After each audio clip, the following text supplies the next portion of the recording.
Madalas tayong payuhan ng mga paalalang pangkalusugan. Simple lamang pakinggan, ngunit sa tunay na buhay, hindi ito madali. Lalo na kung hindi biro ang distansyang kinakailangang bagtasin para sa minimithing lunas.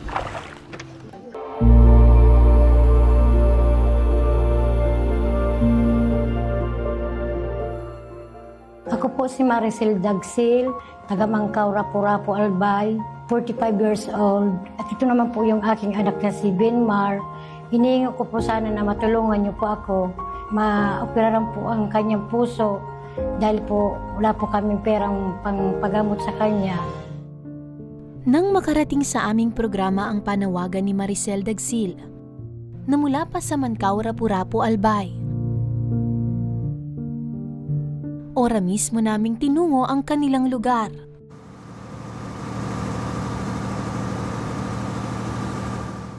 At sa mahigit 2 oras na ginugol namin sa biyahe,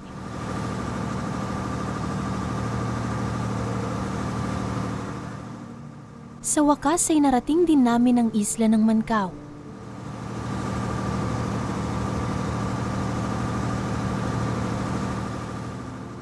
Kumpara sa syudad, bagamat payak at kung minsan ay kapos, higit namang payapa ang pamumuhay ng mga mamamayan rito.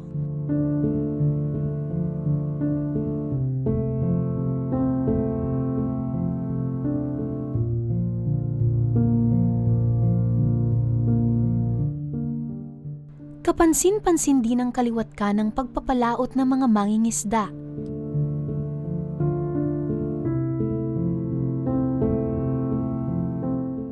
At ang mahalagang papel ng karagatan sa kanilang mga buhay.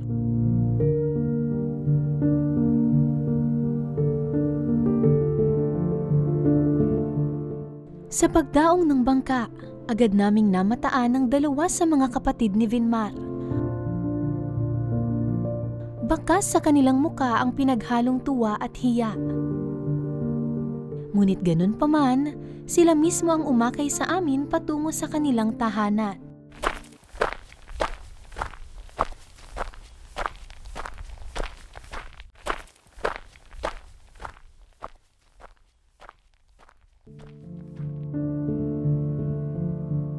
Pagdating namin sa kanilang munting tahanan, dito na namin nakilala ang 7 taong gulang na si Benmar. Sa unang tingin, hindi mo aakalain na meron itong iniindang sakit. At sa murang edad, hindi pa lubos na uunawaan ni Benmar ang maselan niyang kondisyon.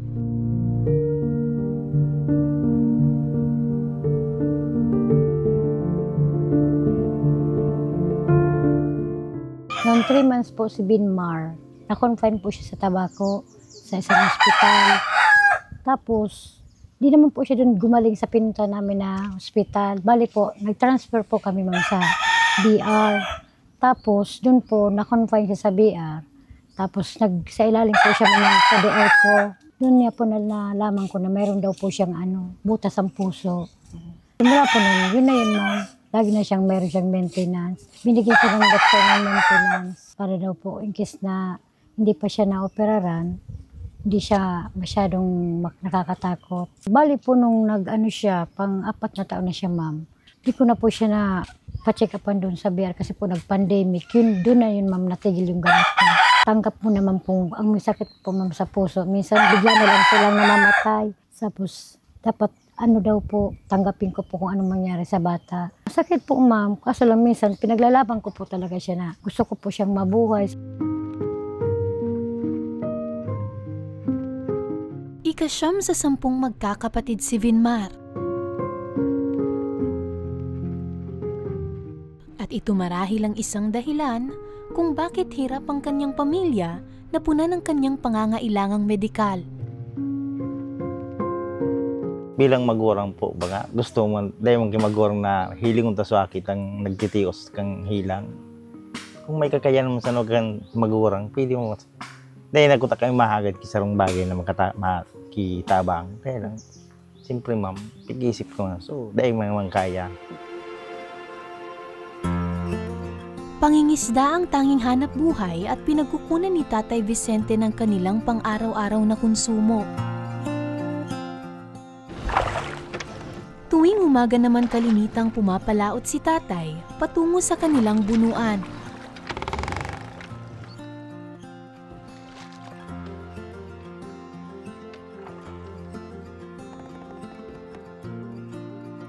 So ngayong araw mga ka-aksyon, kasalukuyan tayo nakasakay sa bangka mismo ni Tatay Vicente para samahan at personal nating masaksihan kung paano nila isinasagawa yung pang-araw-araw nilang pinagkakakitaan o hanap buhay. Lagi niya talaga kasama si Jacob pag nangingisda. Bata pa lang, tiga-train niya na siya or siya talaga ang may gusto niya din talaga sumama. So makita niyo sa unahan si Jacob yung katulong ni Tatay sa pagsasagwan. Iyon nga lang, ang kita rito ay lubhang madalang at hindi tiyak.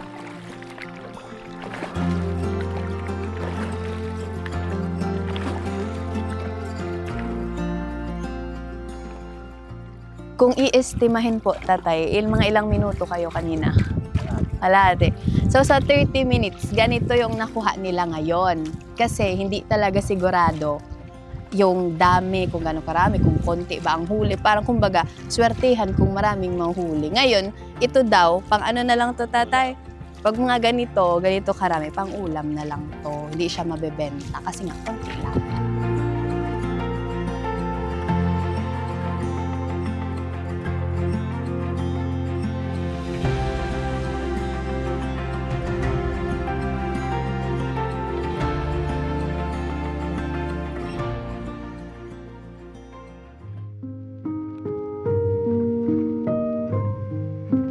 Siyempre po, so pamilya, ako naman baga po, mamang pamilya ko. Kapos-kapos pa po, lalo ngayon po, nag-rescue lang mga aki ko. Kaya dahil mga kayang i-survive na, so kabat kang kaya ito. Kaya nag-aagad kami kitabang sa ganito. Kutsara ba ba? Sarap pang maluto.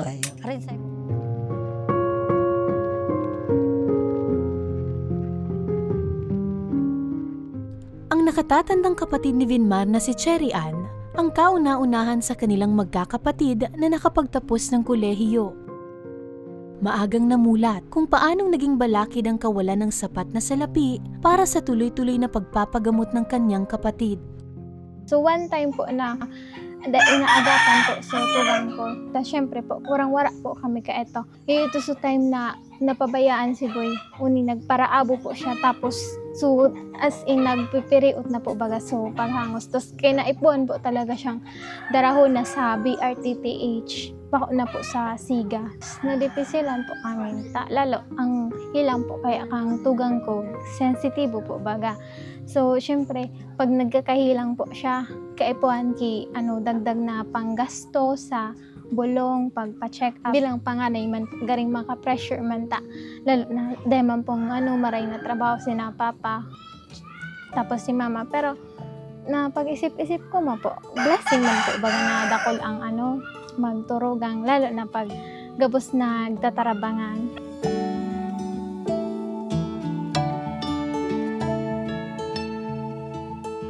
At sa loob ng 2 araw naming pamamalagi sa tahanan ng pamilya Dagsil, aming naranasan ang kanilang paraan ng pamumuhay.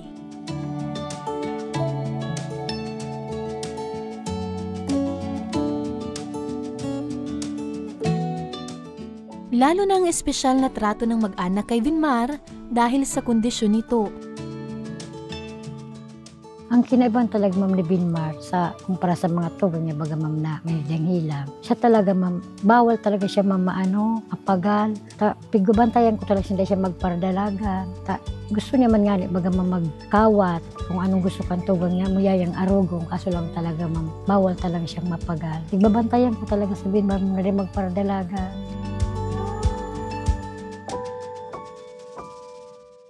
Minsan, hindi rin maiwasan ni Nanay Maricel na makaramdam ng inggit sa mga batang malaya sa sakit. Maray pa ito tadang hilang, nagigibo ang gabos.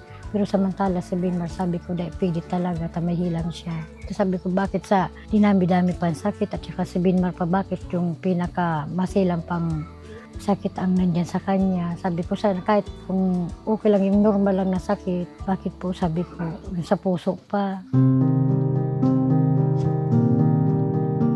Pagsapit ng alas 4 ng umaga, abala na ang ilaw ng tahanan sa pagpapakulo ng mainit na tubig para sa pagligo ni Vinmar.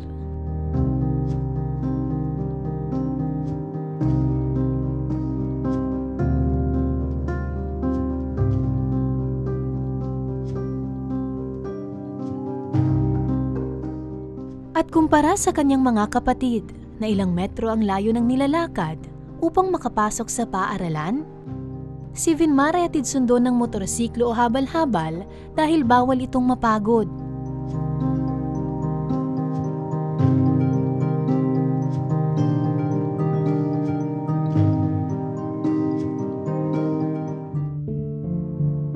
Dinayo rin namin ang Mancao Elementary School kung saan nag-aaral si Vinmar. Sige nga, Vin. Ano, Vin, ang larawan na nakapaskil sa pisara? Okay, meron daw pong apa. Ano ang laman ng apa? Kompleto. Masigla at maligalig. Tulad ng ibang bata, si Vinmar ay nagtataglay din ng kuryosidad na hindi mapawi-pawi.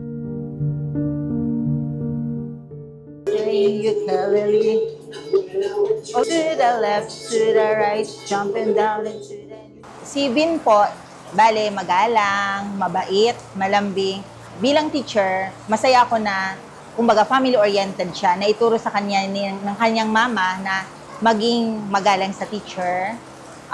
Malambing din siya sa kanyang mga kaklase ko nga. May mga pagkakataon na nahihirapan si Vin.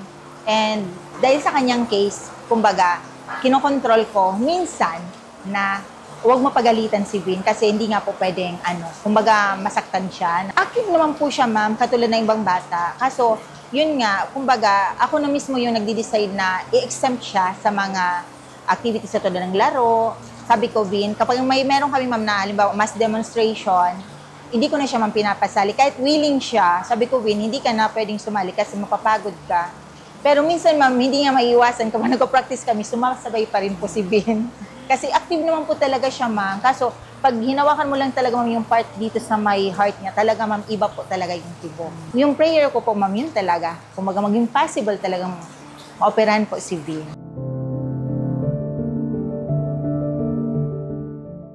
Pitong taon nang namumuhay sa limitasyon at takot ang bata.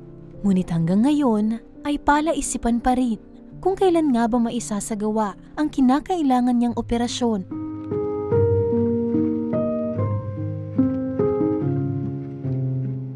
Kailan mo ito pa-operaran? Baka mamaya, bigla na lang mamatay, sabi niya. Hindi lang po ako umimik, umalis na lang ako tapos papaluwa ako, ma'am. Sabi ko, wag naman sana. Gusto ko pa siyang mabigyan ng magandang buhay, tapos maging normal ang kanyang buhay. Makatapos siya sa pag-aaral niya. Yung gusto niya pong maging pulis, sana po matupad yun, sabi ko. Yung humingi pa ako ng tulong sa ora mismo para po, ma'am, na bunutan ako ng tinik, sabi ko, salamat po, Lord, meron ng tutulong sa akin, ma'am.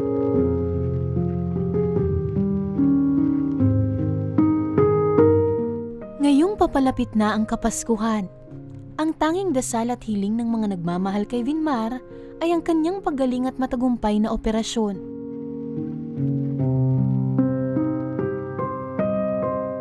Kaya naman agad na nagpaabot ang Tabang Ora mismo ng dagdag na tulong pinansyal na 5,000 piso bilang suporta sa kanyang medikasyon. Ngayon, bibigyan namin kayo ng 5,000 cash assistance para din meron kayong panggastos-gastos nga like yung mga pamasahe.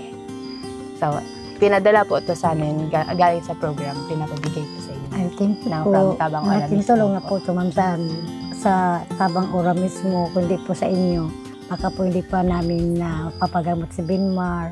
Malaki na po itong tulong sa amin. Kaya thank you po.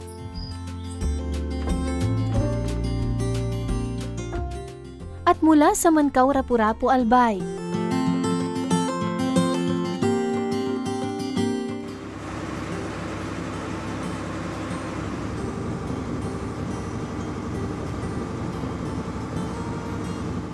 Sinamahan namin si Vinmar at ang kanyang inang si Maricel sa Bicol Regional Hospital and Medical Center upang muling masuri ng doktor ang kalagayan ng puso ng bata. Sa kabila ng pagod at puyat sa pila, nabigyan din ng kalinawan at pag-asa ang pamilya ni Vinmar. Bali, meron po sa yung reseta, 3 klase ng gamot. Kailangan daw po, inumin daw po yun. Kailangan daw pong bilhin. Yung sabi po ng doktor sa akin, dahil po matagal po ako na hindi nag-follow up, sabi niya sa akin, hindi niya daw muna po ako papa-schedule nung anak kong papa-operaran kasi mag-medicine daw po muna siya. Sasabihan niya lang daw po ako kung kailan daw po nila i-schedule si Vinmar ng papa-opera. Sa kasalukuyan, nakatakdang operahan si Vinmar sa darating na Enero. Sa sandaling makumpleto niya ng inumin ang mga gamot na magkokondisyon sa kanyang puso. Gusto ko po sabihin sa Ako Bicol, maraming salamat po dahil po natulungan po nila ako ulit makapunta po sa BR. Kung hindi po sa inyo, hindi po kami siguro makakapunta ulit sa BR. Kaya maraming salamat po sa Tabang Ora mismo, Ako Bicol po. Thank you very much po.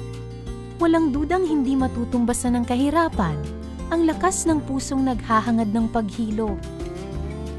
Walang distansyang hindi kayang lakbayin kung para ito sa ikagiginhawa ng minamahal. Nakahanda naman ang aming programang Tabang Ora mismo na magsilbing instrumento sa bawat Pilipino upang maibsan ang kanilang mga suliraning medikal.